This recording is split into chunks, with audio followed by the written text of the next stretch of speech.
Naku po, Chloe San Jose, bistado na ang ginawa para makuha ang 11 million ni Carlos Yulo. Yan po yung ating bibigyan ng komento, reaction, opinion sa araw na ito. Pero bago po tayo magpatuloy, muli po, nais ko lang po kayong pasalamatan sa inyong walang sawang suporta at pagtangkilik po dito sa ating channel. At muli po ako maglalambing sa inyo, mga tagapanood, na bisitahin din po ang ating bagong channel, ang Insan Ruiquez Reaction video po ito ng political issue. At ang video po na gagawa natin ng reaction ay galing po sa channel ni Showbiz Trend Update. Nasa description po yung link na kanyang channel. Bisitahin po at pakisuportahan na rin. Muli po ako inyong lingkod, Tagapanood TV. At isang masagana at mabiyayang araw po sa ating lahat.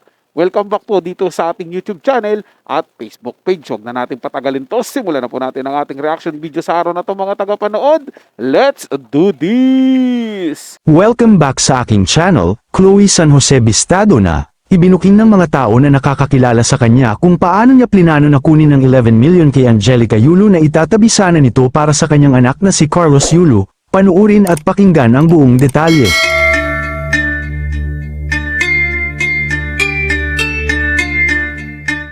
Hanggang ngayon ay patuloy pa rin na naglalabasan ang mga itinatagong pangit na lihim ni Chloe San Jose. Muli na naman kasing kumalat sa social media kung paano nito siniraan ang nanay ni Carlos Yulo at kung paano nito plinano na kunin ang itatabi sana na pera ni Mrs. Angelica para sa magiging kinabukasan sana ng kanyang anak na si Carlos. Matatandaan sa naging panayam sa kanila ni Carlos ni Tony Gonzaga sa Tony Talks, tinanong ni Tony kung may ipon nga ba si Chloe San Jose, na agad naman sinagot ni Chloe na since 2020 ay nakaipon na daw siya hanggang 2022. Ngunit makikita naman sa mukha ni Tony na parang hindi ito basta-basta naniniwala sa naging mga pahayag ni Chloe San Jose. Gayunman bilang respeto sinang-ayunan niya na lang ito pagpapakita rin kasi ito ng pagiging professionalism.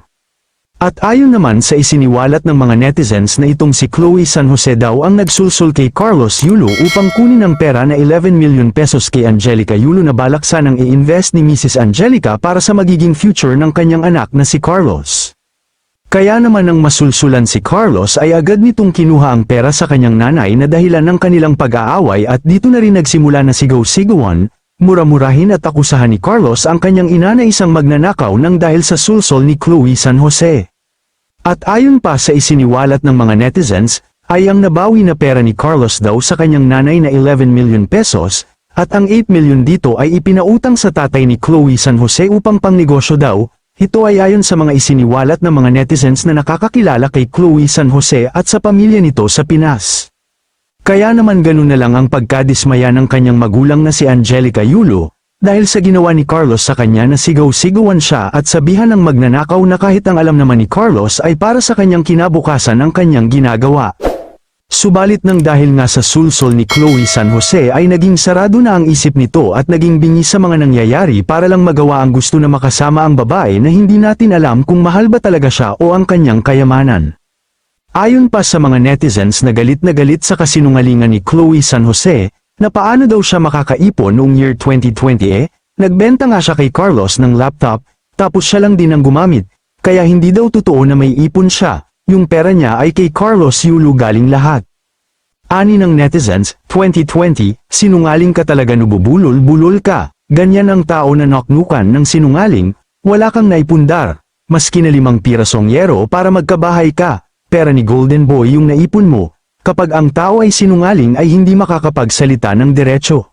Sa akin palagay po, mga tagapanood, no, at hindi po ako kumbinsido talaga na nakaipon si Chloe San Jose noong mga panahon na yon. Kasi kung titingnan po natin at babalikan po natin yung mga video niya, kita niyo po doon na happy-go-lucky po itong tao na to sa saan-saan party nagpupunta. At di ba kung ano-anong pag-aayos sa sarili ang ginagawa. At ang masakla po rito, mga tagapanood, paniwala po sa kanya si Carlos Yulo. Biruin niyo po, kinuha yung pera niya sa magulang niya dahil sinabihan po na ninanakaw nito ang pera niya. 'Di ba? Pero i-invest lang naman. Kumbaga tinabi para sa future ni Carlos Yulo para hindi agad maubos. Ganun naman po, mga tagapanood, 'di ba?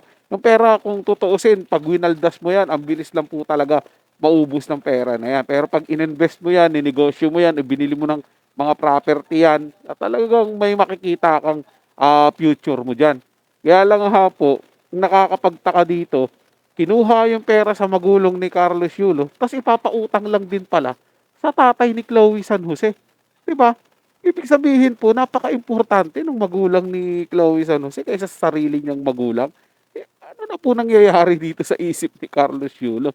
Matino pa po ba kaya ang pag-iisip nito ni Carlos?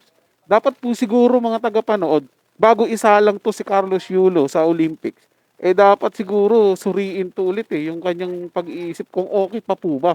Kasi biruin mo, saan ka nakakita nun? Babawiin mo yung pera sa sarili mong pamilya, tapos ipapautang mo lang sa pamilya nung jowa mo. Na yung jowa mo naman, hindi mo pa naman lubusang kilala. Kailan mo lang nakilala? Ang haba ng pinagsamahan mo ng pamilya mo kumpara dyan sa babae na yan. Di po ba mga tagapanood? Tapos sa isang iglap lang, sumusunod ka na kaagad sa mga desisyon ng babae na yan. Di ba? Tsaka hindi niya nga po alam ni Carlos Yulo kung ano ba talaga ang tunay na intensyon ni Chloe San Jose. Di ba? Kayong ito ang unang nagparamdam sa kanya. Oh, doon pa lang po mga tagapanood, magdududa ka na. Wow, bakit kaya ako ang inanuhan nito? Nilapitan nito sa dami-dami ng mga atleta. Siguro nakita siguro ni Chloe San Jose, ay madali ko tong mauuto, madali ko tong mabibilog. May sarili ko pong opinion mga tagapanood Kasi kung hindi siya nauto, hindi nabilog ni Chloe San Jose, yung pag-iisip niya, magagawa niya po ba yan sa pamilya niya? Lalo na sa nanay niya, nasisigaw-sigawan niya at tatawagin niyang magnanakaw. Babawiin yung pera, tapos ipapahiram lang dun sa tatay ng jowa niya. Kung hindi ba naman mga tagapanood, isang damukal na gamunggo ang utak, gagawin niya yung ganun sa sarili niyang pamilya. Hahayaan niyang maghirap, hahayaan niyang mapahiya sa mga tao dahil lang dun sa kasinungalingang sinasabi niya na ninanakawan siya ng nanay niya. Nung hindi niya po alam, ini-invest lang pala para sa seguridad ng future niya.